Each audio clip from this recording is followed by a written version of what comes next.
Bro exam ఎట్లా రాసినావు bro? పర్లేదు bro, బాగానే రాసిన. ఏమైనా కాపీ కొట్టినావా? కాపీ అని కాదు కానీ కొంచెం డిఫరెంట్గా రాసిన. కొంచెం డిఫరెంట్ అంటే? నా ముందులో ఉన్నాడు క్యూబ్ రూట్ అని రాసినాడు, నా పక్కలో ఉన్నాడు స్క్వేర్ రూట్ అని రాసినాడు, నేను మాత్రం బీట్రూట్ అని రాసిన. నేను కూడా నా రైట్ సైడ్ ఉన్నాడు కిలోగ్రామ్ అని రాసినాడు, నా లెఫ్ట్ సైడ్ ఉన్నాడు మిల్లీగ్రామ్ అని రాసినాడు, నేను మాత్రం ఇన్స్టాగ్రామ్ అని రాసిన. అంతే బ్రో, మనకేమైనా డౌట్ వస్తే టెక్స్ట్ బుక్లో చూడకూడదు, నోట్బుక్లో చూడకూడదు, డైరెక్ట్ ఫేస్బుక్లో చూడాలి. అది 5 మార్కుల క్వశ్చన్. మీ ఫేవరెట్ ఫ్రీడమ్ ఫైటర్ గురించి రాయమని వచ్చింది కదా, ఎవరి గురించి రాసినావు? ఇంకెవరు?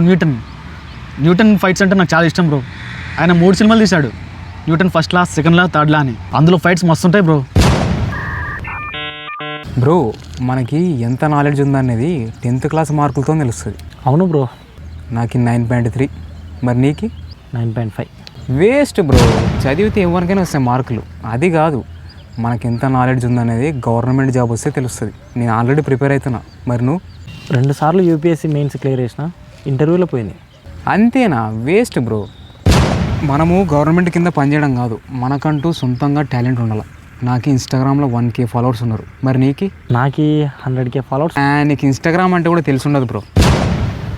వేస్ట్. మనం ఏం చేసినా మనకు డబ్బులు వచ్చే పని చేయాల. నేను చూడు కష్టపడి సొంతంగా సైకిల్ కొనుక్కున్నా. నీకు ఎప్పుడైనా కావాలంటే అడుగు బ్రో, మొహమాట పడొద్దు. థ్యాంక్ యూ బ్రో, నీకు కూడా నా కారు కావాలంటే ఎప్పుడైనా అడుగు. కొత్తదే? లేదు, మొన్ననే సెకండ్ హ్యాండ్లో తీసుకున్నా. వేస్ట్ బ్రో, సెకండ్ హ్యాండ్ అంటే వేస్ట్. హెలికాప్టర్ అయినా సరే కొత్తదే కొనాల. బ్రో మనం ఇన్స్టాగ్రామ్లో ఒక వీడియో తీద్దాం. బ్రో ఇన్స్టాగ్రామ్లో వద్దు బ్రో, కెమెరాలో తీసి ఇన్స్టాగ్రామ్లో అప్లోడ్ చేద్దాం. వీడియో ఎట్లుంటుందంటే ఓపెన్ చేయగానే మనం కార్లో పోతుంటాం. మీ మామ కారు ఉంది కదా? లేదు. ఎందుకు లేదు? ఎందుకంటే నాకు మామనే లేడు. మరి ఆ కారు ఎవరిది? మా బాబాయ్ది. మరి మామ అని పిలుస్తావు? మా బాబాయ్ని మామ అనే పిలుస్తా. మరి పిన్నిని ఏమని పిలుస్తావు? పిన్నిని చెప్ప పిన్ని అని పిలుస్తా. మరి చెంప పిన్నిని ఏమని పిలుస్తావు? రబ్బర్ బ్యాండ్ అని పిలుస్తా. మరి రబ్బర్ బ్యాండ్ని ఏమని పిలుస్తావు? బుల్డోజర్ అని పిలుస్తా. ఎందుకలా? ఎందుకంటే నీతో ఫ్రెండ్షిప్ చేసి నా మైండ్ మింగింది. ఇప్పుడు స్టోరీ చెప్తావా, ఇంటికి పోదామా? మనం అలా కార్ తీసుకొని అడవిలో పోతుంటాం. అడవిలో పోతే కార్ పంచర్ అయితే?